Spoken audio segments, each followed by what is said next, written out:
अमीरुल मोमिनीन मौलाए कायनात अलैहिस्सलाम फरमाते हैं, ये वही हैं जो बिस्तरों से गायब पाए जाएंगे। अल्लाह ताला ने इनके बारे में फरमाया है कि फस्तबिकुल खैरात ऐनमा तकूनु याती बिकुमुल्लाहि जमिया। सूरह बकरा की आयत नंबर 148। तुम नेकियों में सबकत करो, तुम जहाँ भी होगे खुदा तुम सबको जमा कर देगा। और इसमें खैरात से मुराद हमारी विलायत का अकीदा है। एक और मकाम पर फरमाया, वला इन अखरना अनहुमुल आज़ाब इला उम्मतिन मादूदा। सूरह हूद आयत नंबर 8। और अगर हम उनसे आज़ाब को मुअख्खर कर दें एक मादूद उम्मत तक के लिए। मादूद उम्मत से मुराद कायम आले मोहम्मद सल्लल्लाहु अलैहि वसल्लम के असहाब हैं, जो आपके इर्द गिर्द एक घड़ी में जमा हो जाएंगे। और जब आप पैदा की तरफ आएंगे तो आपकी तरफ सुफियानी का लश्कर खुरूज करेगा। उस वक्त अल्लाह ज़मीन को हुक्म देगा कि वो उनके कदमों से उनको पकड़ ले। वो सब ज़मीन में घुस जाएंगे। उसी को खुदा का ये कौल बयान करता है कि काश आप देखते जब वो परेशान और खौफजदा होंगे तो उनको छोड़ा नहीं जाएगा और उनको करीब के मकान से पकड़ा जाएगा। आयत नंबर 51। यानी उनके कदमों से उन्हें पकड़ लिया जाएगा और वो ज़मीन में धंसना शुरू हो जाएंगे। उस वक्त कहेंगे कालू आमन नबे, वो कहेंगे कि हम आले मोहम्मद सल्लल्लाहु अलैहि वसल्लम के कायम पर ईमान लाते हैं। हालांकि वो इतनी दूर के मकान से कहाँ रसाई हासिल कर सकेंगे। इनके और इनकी चाहत के दरमियान पर्दा हाइल हो जाएगा।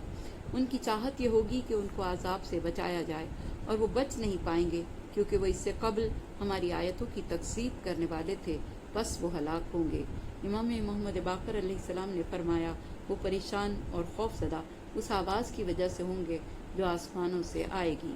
मिन मकानिन करीब के बारे में फरमाया कि उनके कदमों के नीचे से उनको पकड़ लिया जाएगा और उनके लिए ज़मीन फट जाएगी जिसमें वो धुस जाएंगे। इमाम से पूछा गया कि आयत नंबर 52 में परवरदिगार दो आलम ने जो फरमाया है, लेकिन वो इतनी दूर निकली हुई चीज़ को कहाँ पाएंगे, इससे क्या मुराद है? तो आपने फरमाया कि वो हिदायत को उस मकाम से हासिल करना चाहेंगे जहाँ से वो उसे न पा सकेंगे, जबकि जिस मकाम पर उनको हिदायत हासिल हो सकेगी वो उनके लिए फराहम कर दिया गया था, मगर उन्होंने वहाँ से हिदायत हासिल न की। इमाम ने फरमाया कि हमारे कायम के लिए एक तवील ग़ैबत होगी। कायम लोगों को अल्लाह की किताब और नबी अकरम सल्लल्लाहु अलैहि वसल्लम की सुन्नत और अली इब्न अबी तालिब अलैहिस्सलाम की विलायत और उनके दुश्मनों से बरात की दावत देंगे। आप किसी का नाम जिक्र नहीं करेंगे यहाँ तक कि आप मकाम पैदा पर पहुँच जाएंगे। फिर सुफियानी लश्कर आपकी तरफ खुरूज करेगा तो आप उनके कदमों के नीचे की ज़मीन को हुक्म देंगे कि वो पूरे लश्कर को उनके कदमों से पकड़ ले। सारा लश्कर सुफियानी ज़मीन में धंस जाएगा और उसी को अल्लाह का ये कौल बयान करता है कि वो बहुत करीब से पकड़े जाएंगे। उस वक्त कहेंगे आमन नबे, हम कायम आले मोहम्मद पर ईमान लाते हैं। हालांकि वो इससे कबल इसका इनकार कर रहे थे। पूरे लश्कर में से सिर्फ 2 बंदे बच जाएंगे जिनको वित्र और वतीरा कहा जाएगा, जो कबीला मुराद से होंगे। वो जिंदा रह जाएंगे। हालांकि इन दोनों के चेहरे पीछे की तरफ मुड़ चुके होंगे और वो लोगों को बताएंगे जो उनके साथियों के साथ हुआ होगा। इसके बाद आप मदीना में दाखिल होंगे तो उस वक्त मदीने में मौजूद कुरैश के अफराद गायब हो जाएंगे। और उसी को हज़रत अली इब्न अबी तालिब अलैहिस्सलाम ने बयान किया है कि खुदा की कसम ये आरज़ू करेंगे कि हम सारा माल फिदिया कर देते हैं और हर वो जगह जिस पर सूरज तुलू गुरूब करता है वो सब कुछ आप हमसे ले लें, और इस मौके के लिए यानी हमें कायम आले मोहम्मद का सामना करना न पड़े और हम इससे बच जाएं। इसके बाद एक हादसा रूनुमा होगा तो वो लोग कहेंगे कि हमें इस इंसान के सामने ले जाओ। खुदा उनकी गर्दनें कायम आले मोहम्मद के कब्ज़े में दे देगा ताकि वो उनको जलील करें और आप उनसे कातिलान को कत्ल करेंगे और उनकी औलाद को गिरफ्तार करेंगे। फिर आप अलैहिस्सलाम वहाँ से कूच करेंगे और मकाम शकरा में क़याम करेंगे। तब उनको खबर मिलेगी कि आपके गवर्नर को कत्ल कर दिया गया है।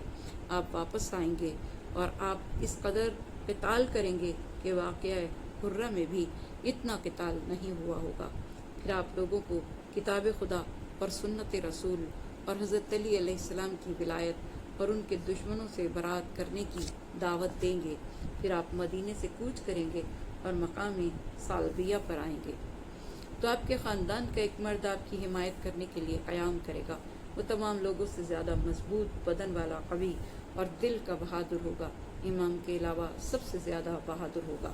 امام محمد باقر علیہ السلام نے فرمایا کہ آپ نجف سے کوفے کی طرف کوچ کریں گے، آپ کے 313 ساتھی آپ کے ساتھ ہوں گے، ان کے دل بہت بہادر اور شجاع ہوں گے جیسے لوہے کے ٹکڑے۔ حضرت جبرائیل علیہ السلام آپ کے دائیں جانب، میکائیل علیہ السلام بائیں جانب ہوں گے۔ روب و دبدبہ 1 ماہ کی مسافت تک آپ کے آگے آگے ہوگا۔ اللہ تعالیٰ 5000 فرشتوں کو ان کی مدد کے لیے نازل فرمائے گا، یہاں تک کہ آپ علیہ السلام نجف سے باہر نکلیں گے تو اپنے ساتھیوں کو حکم دیں گے کہ یہاں رات عبادت میں بسر کرو۔ وہ ساری رات وہاں عبادت کریں گے اور رکوع و سجود میں رات بسر کریں گے، اللہ کی بارگاہ میں صبح تک گریہ وزاری کریں گے اور خدا کو رو رو کر پکاریں گے۔ صبح کے وقت آپ فرمائیں گے کہ نخیلہ کی طرف چلیں۔ نخیلہ کوفے کے باہر ایک کھجوروں کا باغ ہوگا، آپ مسجد ابراہیم تک پہنچ جائیں گے، وہاں آپ 2 رکعت نماز ادا کریں گے۔ سفیانی لشکر آپ پر خروج کرے گا، آپ ان پر حملہ کریں گے، تمام مومنین کوفے میں داخل ہو جائیں گے۔ سفیانی آپ کے لشکر کے مقابلے میں جنگ کرنے کے لیے آئے گا، اللہ تعالیٰ امام کے لشکر کو فتح عطا فرمائیں گے اور امام اپنے ہاتھوں سے سفیانی کی گردن اڑا دیں گے۔ سفیانی کے قتل کے بعد گھوڑ سواروں کا لشکر روم کی طرف روانہ ہوگا اور اہل روم سے بنی امیہ کو طلب کرے گا اور اہل روم کے انکار پر ان سے جنگ کرے گا۔ اسی کو خدا نے سورہ انبیاء کی آیت نمبر 12، 13، 14 اور 15 میں بیان کیا ہے کہ پس جب ہمارے عذاب کو انہوں نے محسوس کیا تب وہ وہاں سے بھاگنے لگے۔ بھاگو بھاگو نہیں، اپنی عیش پرستی اور اپنے گھروں کی طرف لوٹ آؤ، شاید تم سے سوال کیا جائے۔ اور وہ کہنے لگے، ہائے ہماری تباہی، بے شک ہم ظالم لوگ تھے۔ اور وہ لوگ فریاد کرتے رہے یہاں تک کہ ہم نے ان کو جڑوں سے کاٹ کر خاموش کر دیا، بنی امیہ میں سے کوئی بھی باقی نہیں بچے گا۔ پھر جب لشکر واپس کوفہ آئے گا تو آپ ان 313 افراد کو تمام اطراف میں اپنا نمائندہ بنا کر روانہ کریں گے اور ان کو روانہ کرنے سے قبل ان کے سینوں پر اور کندھوں پر ہاتھ سے مسح کریں گے۔ وہ آپ کی امر کی اطاعت کرنے میں کوئی دریغ نہیں کریں گے۔ اس وقت زمین کا کوئی شہر، کوئی قریہ باقی نہیں رہے گا جس کے لوگ کلمہ شہادت اشہد ان لا الہ الا اللہ واشہد ان محمدا عبدہ ورسولہ، اشہد ان علی ولی اللہ کی آواز بلند نہ کر رہے ہوں گے۔ اسی کو قرآن نے سورہ آل عمران میں نازل کیا اور سورہ آل عمران کی آیت نمبر 83 میں بیان فرمایا، زمین و آسمان میں جو بھی ہوگا چار و ناچار اللہ کے سامنے سر تسلیم خم کرے گا اور سب کو اسی کی طرف پلٹنا ہے۔ آخر کار ان کے اور ان کی خواہشات، تمناؤں، آرزوؤں اور چاہتوں کے درمیان جدائی ڈال دی گئی، جیسا کہ ان کے پیروکاروں کے ساتھ اس سے پہلے کیا گیا تھا۔ آیت نمبر 54۔ یہ آیت کافروں کے انجام کو بیان کر رہی ہے۔ یہ آزادی فکر رکھتے تھے، اچھے برے کی تمیز رکھتے تھے، پیغمبروں نے بھی آ کر انہیں ہدایت دی، لیکن انہوں نے حق کا انکار ہی کیا، اور نہ صرف انکار کیا بلکہ حق سے جنگ ہی کی۔ انبیاء پر تہمتیں لگائیں، لیکن موت اور عذاب کے خوف سے ایمان آج لا رہے ہیں۔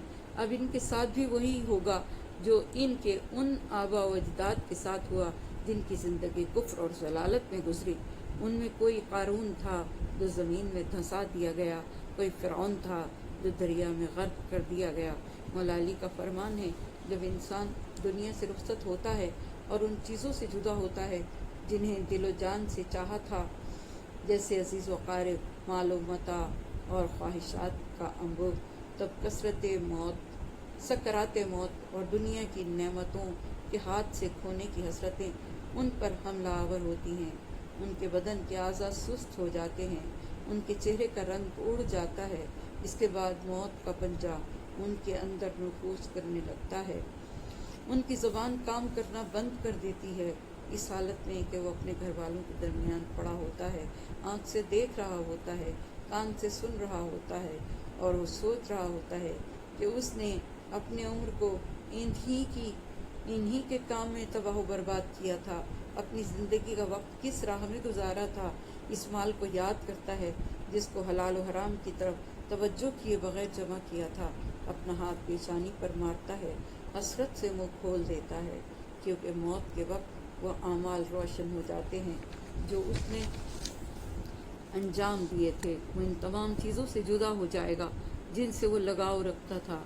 ये आरजू करेगा काश वो लोग जो उसके माल व दौलत पर रश किया करते थे, ये माल उन्हीं के पास होता।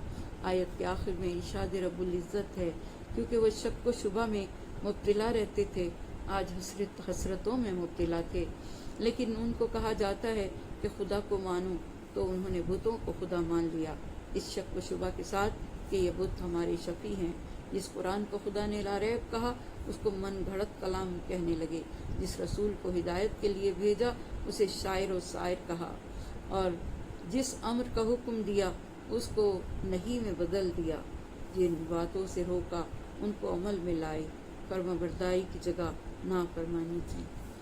इस सूरत हाल के साथ जब कोई शख्स इस दुनिया से जाना चाहता है, तो हसरतें साथ ले जाता है, और जो कुछ कमाया सब यहीं छोड़ जाता है, और हसरतो यास से कहता है, काश मैंने दुनिया में उसके नुमाइंदों को समझ लिया होता, पहचान लिया होता, और हक की राह पर चला होता। सदक़ल्लाहुल अलीयुल अज़ीम। या बारेला, कुरान पाक के पढ़ने समझने को हमारे लिए आसान फरमा। मोहम्मद वाले मोहम्मद के सदक़े में हमें कुरान पाक पर अमल करने की तौफीक अता फरमा। हमारी मुश्किलों को आसान फरमा, हमारी परेशानियों को दूर फरमा। पालने वाले जो बीमार हैं, हर बीमार को सेहत कामिला, सेहत आजिला अता हो। जो परेशान हैं, उनकी परेशानियों को दूर फरमा। जो रिज़्क़ के तलबगार हैं, उनकी रोज़ी में बरकत अता फरमा। परवरदिगार दो आलम, हमारे गुनाहान सगीरा और कबीरा को बख्श दे, उन गुनाहों को माफ़ फरमा दे जिनके सबब तेरे अज़ाब का नज़ूल होता है। उन नेकियों को कबूल फरमा जो नेकियां हमने फ़कत तेरे लिए की हैं। परवरदिगारा, तो हमारी उन नेकियों का अजर हमें, हमारी औलाद, हमारे वालिदैन को अता फरमा। और परवरदिगार दो आलम, दुनिया की ज़िंदगी और आखिरत की हयात को हमारे लिए आसान कर दे। हमारे मरहूमीन की मग़फ़िरत फरमा, उनके दर्जात को बुलंद फरमा, उन्हें करवट करवट जन्नत नसीब फरमा। जवारे मासूमीन में जगह अता फरमा। परवरदिगार दो आलम, वास्ता मोहम्मद वाले मोहम्मद का हमारे मुल्क पर रहम फरमा। पालने वाले जो रोज़ी के तलबगार हैं, उनकी रोज़ी में बरकत अता फरमा। जो ज़ियारत के मुतमन्नी हैं, उन्हें ये सआदत नसीब फरमा। परवरदिगारा, वास्ता मोहम्मद वाले मोहम्मद का अहले कश्मीर पर रहम फरमा, अहले फ़लस्तीन पर रहम फरमा, अहले गज़ा पर रहम फरमा। उन यतीम बच्चों पर रहम फरमा जिन्हें जंग की इस हौलनाकी ने तबाह बर्बाद कर दिया, जिनके सरों पर यतीमी का साया आ गया। पालने वाले जो बेगुनाह कैद हैं, उनकी रिहाई का इंतज़ाम फरमा। और पालने वाले, वास्ता मोहम्मद वाले मोहम्मद का जो ज़ियारत के मुतमन्नी हैं, उन्हें ये सआदत नसीब फरमा। परवरदिगारा, हम सबको गम हुसैन के सिवा कोई गम न देना। हमें जो ज़िंदगी अता फरमाई है परवरदिगारा, इस ज़िंदगी में किसी का मोहताज न करना। ये हाथ जो तेरी बारगाह में फैले हैं, किसी बंदे के सामने न फैलें। ए पालने वाले, इतनी रिस्क रोज़ी देना कि हम दुनिया में आसानी के साथ ज़िंदगी बसर करें। पालने वाले, हमें नेकियों की तौफीक अता फरमा, हमें बुराइयों से दूर रखना, हमारी औलाद को नेक और सआदतमंद बनाना, दुनिया में और आखिरत में हमारी औलाद को हमारे लिए बाइस से वसीलत बनाना। परवरदिगारा, वास्ता मोहम्मद वाले मोहम्मद का हमारे मुल्क में अमन अमान रहे। दहशतगर्दों को नीस्त व नाबूद फरमा, इस्लाम का बोलबाला फरमा, हमारे मकामात मुक़द्दसा की हिफाजत फरमा। जो बेगुनाह कैद हैं परवरदिगारा, उनकी रिहाई का इंतज़ाम फरमा। जो गोदियाँ खाली हैं, उन गोदियों को बेऐब औलाद से नवाज। जिन्हें नवाजा है पालने वाले, उन्हें सलामत रखना। मोहम्मद वाले मोहम्मद के सदक़े में हमारी औलाद को नेक सआदतमंद बनाना, उन्हें इल्म के मैदान में तरक्की अता करना। जिन जिन बच्चों ने इम्तहान दिया है, जो दे रहे हैं, देने वाले हैं, परवरदिगारा उन सबको सुनहरी कामयाबियाँ अता फरमा। जिसने मुझे दुआ के लिए कहा, परवरदिगारा हर एक की दुआ को मुस्तजाब फरमा। तू रहीम व करीम है। परवरदिगारा, तू हम पर रहम फरमा। बहुत से गुनाह ऐसे हैं जो हमसे सरसद हो जाते हैं, लेकिन हम उन्हें भूल जाते हैं। शायद हम उन्हें गुनाह समझते ही नहीं, लेकिन परवरदिगार दो आलम, तेरी बारगाह में हमारे वो गुनाह लिखे हैं। पालने वाले, हमारे उन गुनाहों को बख्श दे, हमारे उन गुनाहों को माफ़ फरमा दे। बेगुनाह कैदियों की रिहाई का इंतज़ाम फरमा। पालने वाले, मुसीबत ज़दा लोगों की मुसीबतों को दूर फरमा। मोहम्मद वाले मोहम्मद के सत्ते में تو ہمیں روز محشر ان ہستیوں کا دیدار نصیب کرنا جن سے ہم دنیا میں محبت کرتے رہے۔ شہزادی اس محبت کو قبول کریں اور روز حشر اپنے چاہنے والوں میں شمار کریں۔ پروردگارہ ہمارے امام کے ظہور میں تعجیل فرما، ہمارے امام کے ظہور میں تعجیل فرما، ہمارے امام کے ظہور میں تعجیل فرما۔ آمین یا رب العالمین۔ ربنا تقبل منا انک انت السمیع العلیم۔